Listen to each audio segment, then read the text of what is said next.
Yes,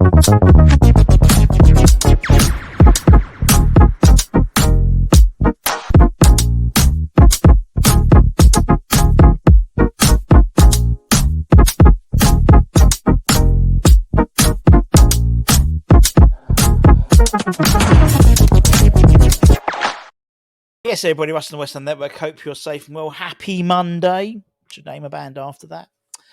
But it's Hammer Sellers in association with the KUMB.com boys. At lunchtime, I went through the Rusty Rumour Roundup, the original Rumour Roundup, with the original Rumour rating. Talks about a number of players we've been linked with. And we've over 170 players we've been linked with now. Crazy. And obviously the team are over in America. Ahead of their two pre-season matches against Wolves and Crystal Palace in Tampa Bay. Now, Hammer's Headlines in association with the KUMB.com boys talk about 4 stories today. We talk about some players' departures and some players' arrivals potentially. Right, let's crack on. Let's talk about some departures potentially. It has been reported across various news outlets that Atletico Madrid have made an opening bid for our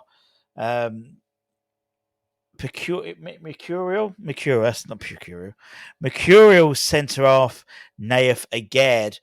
Apparently, the opening bid is an initial loan with a view to a permanent move. Sources close to the situation say that Aguerd is open to move to Atletico Madrid. What a fucking surprise. Compared to East London, Madrid. While West Ham will be open to obviously letting the Moroccan international go, as we are well aware with the likelihood is a one-in, one-out policy when it comes to the centre-half options. Now, we would be willing to go, I think, let him go if there was a mandatory purchase clause included in the deal, rather than an option, an obligation to buy. A bit similar to what we did with Tilo Kira, where there was very easy milestones to achieve in order to, so it's almost like buy now, pay later type of thing. So the money would still be in the books by the end of June, and it means we could obviously use that, sort of agreement to then go and buy another centre half. Maybe it could be, Tomori from AC Milan, who we've been linked with, the former Chelsea 26-year-old England international. But according to the reports, Atletico have been keeping close tabs on him for some time and have recently asked for information about the player before making the opening bid. So now it remains to be seen whether the two sides will come to an agreement. Over the weekend, Lille emerged as potential suitors for Aguerd as a replacement for Lemiuro, who obviously has gone to Man United. Obviously, we were looking at potentially Jonathan David as well. So maybe something could have happened there. But however, it does seem that Lille have balked at Aguerd's wages more than anything. Also, the PIF owned clubs in Saudi Arabia. They've also had a long-term interest in Nayef as well. So the club hopeful, West Ham are hopeful of a number of clubs coming in for him to drive the price up. So, yeah, it looks like it's a case of when, not if, Aguerd goes, which is a shame because, again, I thought when we had the game against the Hungarian side the other day, I thought he was one of the best players on the pitch. I thought he played all right on Saturday as well. And I think he would suit Lopetegui's style of football. But the man's got his heart set on the move. And I'd rather have players who want to play here rather than players who feel obligated, who are here not just for the money, it's football, but you know what I mean. So, and if we can get in someone like Tomori, for example, good shout, good replacement, younger model, so to speak. Talking about the SPL, the Saudi Pro League, it's been reported by Areola, the Saudi Arabian website, yesterday that Al Ittihad are interested in Alphonse Areola as a target for this summer transfer window. It reported that Areola is one of 3 shot stoppers the Jeddah-based club are interested in, alongside Edson at Man City, who, they were looking Man City will look about 25, 30 million pounds for him. I'm happy to let him go. Possibly Donnarumma coming in to replace him. And they're also looking at Atletico Madrid's Jan Oblak, who's a very good goalkeeper as well. So while Edson apparently is the priority, it's clear that Areola is one of plan Bs if they are unsuccessful to get the Brazilian goalkeeper. Didn't disclose how much they would be willing to pay West Ham for Areola, but we've given City demanding £42 million at least for Edson. He'll likely cost less than that. Of the three options, only one hasn't been the long-term choice at the goalkeeper situation, and that was Areola until last summer, until last season when he took over the first choice. He was very much back up to Fabianski for the previous seasons he's been here. Last year being the sort of the transition into the first team and taking over the Premier League number one goalkeeper's jersey. Arguably, I reckon Areola probably be half of that. 42 million. I reckon it's about 20 million quid, 25 million quid maybe. I reckon Oblak could be a similar number. So we'll wait and see what happens there. But it's interesting to see, how because they haven't really, Sally Purdy haven't really flexed their muscles at the moment this summer, really, like they did previous summer. So it's only a matter of time before, because the money's still there. So it's not going to go away. So we'll see what happens there. But I'm sure they're going to throw a few spanners in the work across a number of clubs, and hopefully West Ham's not one of them, because I like Areola, and I don't really see many decent backups at the moment in terms of options. I don't want Fabianski to be a number one goalkeeper. It's too old now. Good number two, but not number one.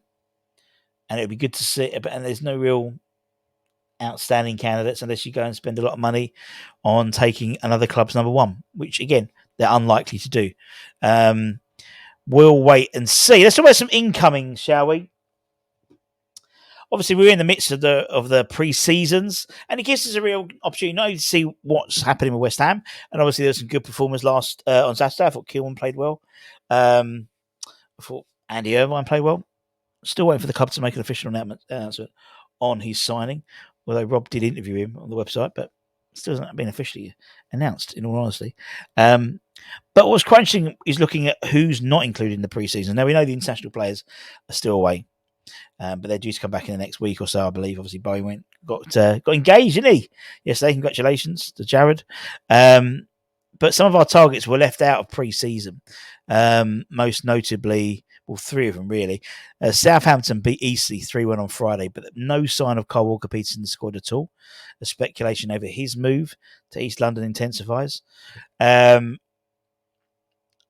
If you looked at what have we got? What else we have? We had Wan-Bissaka. He played. He started right back in their Man United's 2-0 victory friendly over Rangers. RB Salzburg beat Sheffield Wednesday 4-0 over the weekend. And Omar Soule was nowhere to be seen in the squad or in the stands or anything. And what was even more intriguing was on the RB Salzburg website. It stated that the 24-year-old French defender was one of a number of players missing for various reasons, whatever the fuck that means. So we'll keep an eye on that. Obviously, we know that the club have got West Ham are out in America now.